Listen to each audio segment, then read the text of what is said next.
মৃত আত্মীয়ক সপোনত দেখি থাকে নেকি আপুনি? সপোনত মৃত আত্মীয়ক দেখাটো প্ৰকৃততে কি ইংগিত?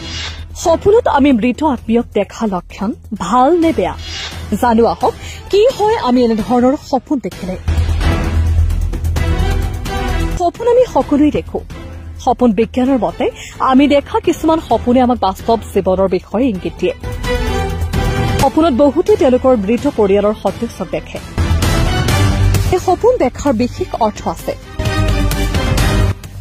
সপোনত পৰিয়ালৰ মৃত সদস্যক দেখাটোৱে প্ৰকৃততে কি সূচায় আজি জানো আহক। কান্দি থকা দেখা।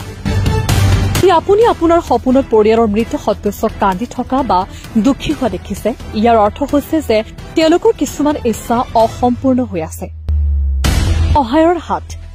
সপোন বিজ্ঞান মতে যদি কোনো মৃত ব্যক্তিক আপুনি সহায়ৰ বাবে হাবাথুৰি খাই থকা দেখে তেন্তে তেওঁৰ অসম্পূৰ্ণ ইচ্ছা পূৰণৰ বাবে আপোনাৰ পৰা সহায়ৰ হাত বিচাৰিছে। সুখী।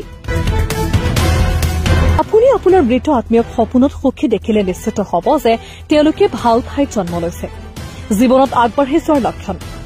মৃত পৰিয়ালৰ সদস্যক আপোনাৰ সপোনত স্বাস্থ্যৱান আৰু সুখী দেখাটো আপোনাৰ বাবে প্ৰেৰণা হ'ব পাৰে।